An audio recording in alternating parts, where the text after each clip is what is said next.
প্রিয় ষষ্ঠ শ্রেণীর শিক্ষার্থীরা, শুভেচ্ছা নিও।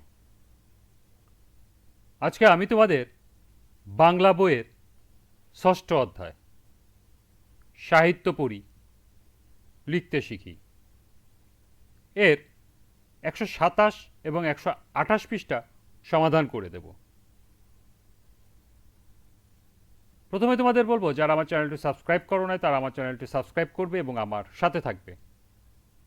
তাহলে চলো আমরা ক্লাস শুরু করি।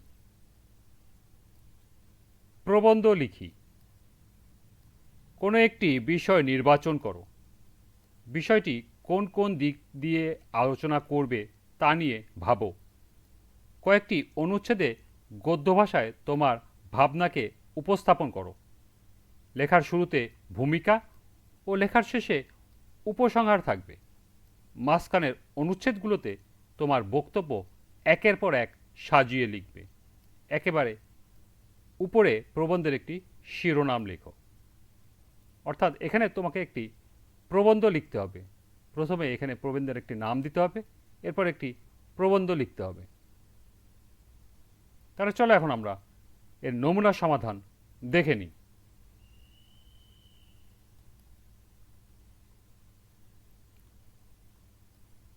আমাদের প্রবন্ধের নাম বৃক্ষরোপণ।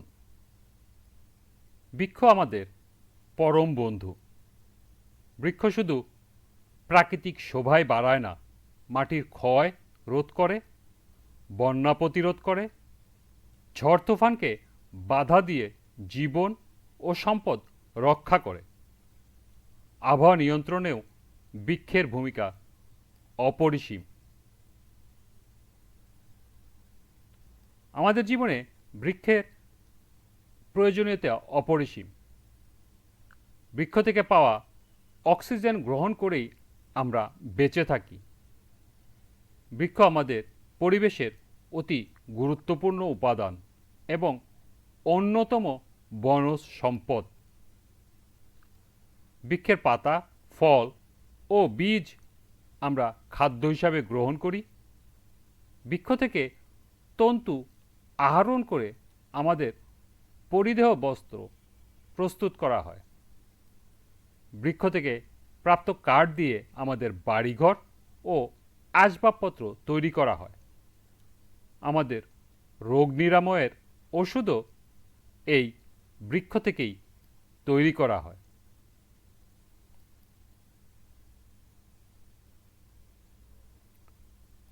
জীবজগৎকে ছায়া দিয়ে তাপমাত্রা নিয়ন্ত্রণ করে বৃক্ষ। বিন্যস্ত বনাঞ্চলের বৃক্ষ জলীয় বাষ্পপূর্ণ বায়ুকে ঘনীভূত করে বৃষ্টিপাত ঘটায়। বায়ুমণ্ডল থেকে কার্বন ডাইঅক্সাইড গ্যাস গ্রহণ করে। বৃক্ষ অক্সিজেন গ্যাস ছেড়ে দেয়, যা মানুষ ও অন্যান্য প্রাণীকুল শ্বাস প্রশ্বাসের জন্য গ্রহণ করে।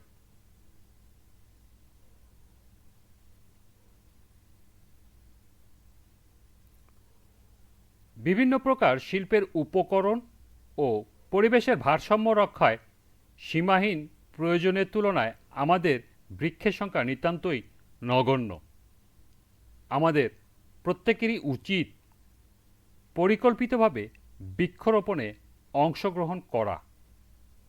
দেশের অর্থনীতি ও জনজীবনে স্বাচ্ছন্দ্য আনার জন্য আমাদের প্রত্যেকেরই প্রতি বছর অন্তত 2টি করে বৃক্ষরোপণ করা দরকার।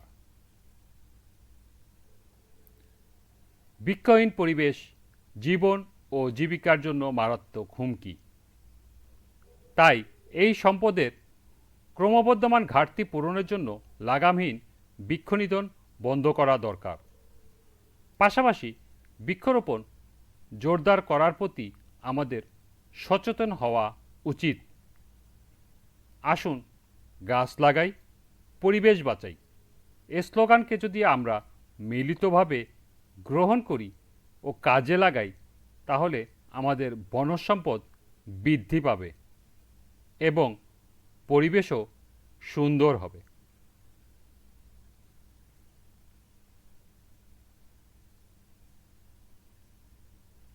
এই ছিল প্রবন্ধ লিখি এর নমুনা সমাধান, বৃক্ষরোপণ।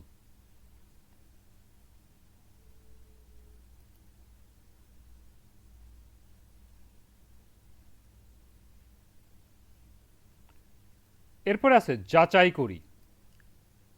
তোমার লেখা প্রবন্ধে নিচের বৈশিষ্ট্যগুলো আছে কিনা যাচাই করে দেখো। 1. গদ্য ভাষায় রচিত কিনা। 2. নির্দিষ্ট কোনো বিষয় নিয়ে লেখা কিনা। 3. ভূমিকা আছে কিনা। 4. উপসংহার আছে কিনা। এবং 5.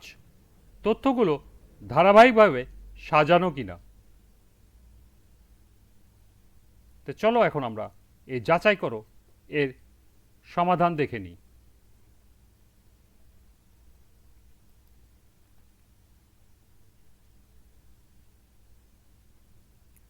প্রথম প্রশ্ন, গদ্য ভাষায় রচিত কিনা।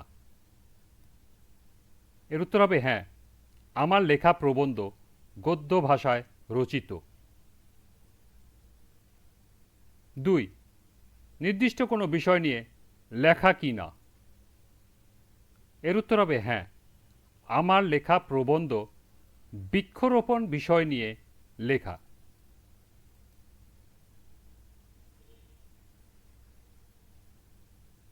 3. ভূমিকা আছে কিনা। এর উত্তর হবে হ্যাঁ, আমার লেখা প্রবন্ধে ভূমিকা আছে। 4. উপসংহার আছে কিনা। এর উত্তর হবে হ্যাঁ, আমার লেখা প্রবন্ধে উপসংহার আছে। সর্বশেষ প্রশ্ন 5. তথ্যগুলো ধারাবাহিকভাবে সাজানো কিনা। এর উত্তর হবে হ্যাঁ, আমার লেখা প্রবন্ধে তথ্যগুলো ধারাবাহিকভাবে সাজানো হয়েছে।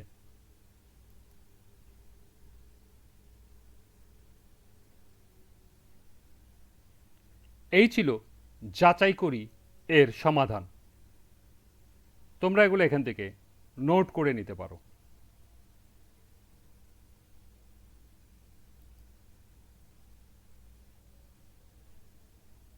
এরই সাথে চতুর্থ পরিচ্ছেদের সমাপ্তি। আজকের ক্লাসটি এ পর্যন্তই। পরবর্তী ক্লাসে পঞ্চম পরিচ্ছেদ থেকে বিভিন্ন ছক ও প্রশ্নের সমাধান করে দেব। সবাইকে আবারও বলছি, যারা আমার চ্যানেলটি সাবস্ক্রাইব করো নাই তারা আমার চ্যানেলটি সাবস্ক্রাইব করবে এবং আমার সাথে থাকবে। সবাইকে আবারও শুভেচ্ছা জানিয়ে আজকের মতো আমি এখানেই বিদায় নিচ্ছি। আল্লাহ হাফেজ।